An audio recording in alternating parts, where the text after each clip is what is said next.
Michael Saylor's strategy just did something it hasn't done in 4 years. It sold Bitcoin. The biggest Bitcoin bull on the planet might be capitulating. Is this the end of the Saylor Playbook? Strategy, previously known as MicroStrategy, holds over 500,000 Bitcoin. For years, Saylor's strategy was simple: borrow cheap money, buy Bitcoin, hold forever. Never sell. That narrative just shattered. On June 1, 2026, Strategy sold a portion of its Bitcoin holdings for the first time since 2022. The exact amount wasn't disclosed immediately, but the market reacted instantly. Bitcoin dropped 5% in hours. Tom Lee, founder of Fundstrat, called it classic bottom behavior. He argued that selling at the height of fear is what smart money does. But not everyone agreed. JP Morgan issued a stark warning on July 2. They said Strategy's Bitcoin sales are a systemic risk to the entire crypto market. If the largest holder starts unloading, who's next? Why did Strategy sell? The company has been under pressure from its debt covenants. When Bitcoin's price drops, the loan-to-value ratio on their convertible notes tightens. Selling becomes necessary to avoid default. This isn't a small sale. Reports indicate Strategy sold thousands of Bitcoin, raising hundreds of millions in cash. The move was to pay down debt, not to time the market. But the psychological impact is huge. For years, Saylor's never sell mantra was a beacon for Bitcoin bulls. Now that beacon is flickering. Retail investors are panicking. On July 3, CoinDesk reported that more Bitcoin is now held at a loss than at a profit. That's a rare and bearish signal. The average holder is underwater. Strategy's sale is not the only pressure. Elon Musk lost $50 billion in a single day, and SpaceX moved its Bitcoin.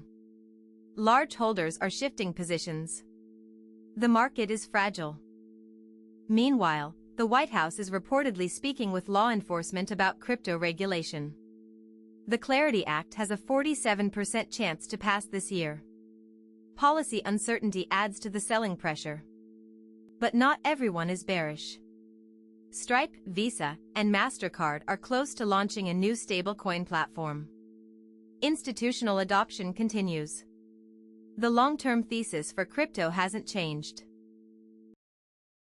The key question: will Strategy buy back more Bitcoin later? If they sold at $60,000 and buy back at $50,000, it's a smart trade. But if they sell and never buy back, the playbook is truly dead. JP Morgan's warning is not to be ignored. They said Strategy sales could trigger a cascade. If other leveraged holders follow, we could see a capitulation event similar to 2022. But there's another angle. The BankDAO hack also happened in July, with $20 million stolen using the DAO's own rules. The market is facing both macro and security headwinds.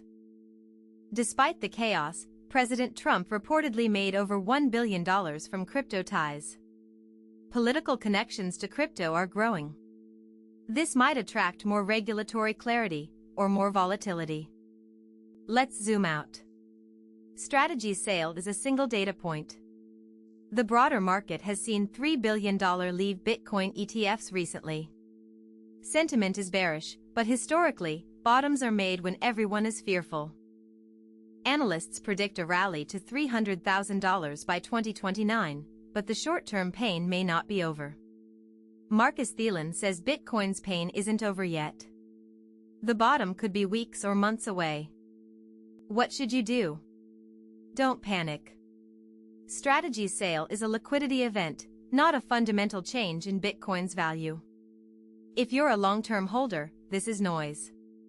If you're trading, be careful. The Saylor Playbook may have cracked, but it doesn't mean Bitcoin is broken. It just means the biggest whale is adjusting. Smart money uses volatility to accumulate. We'll keep watching Strategy's next move. If they buy more Bitcoin soon, it's a sign of confidence. If they continue selling, the market could face a new reality. Subscribe to stay updated. Thanks for watching. If you enjoyed this analysis, please like and subscribe. Share your thoughts. Is the Saylor Playbook dead, or is this just a temporary setback? Comment below.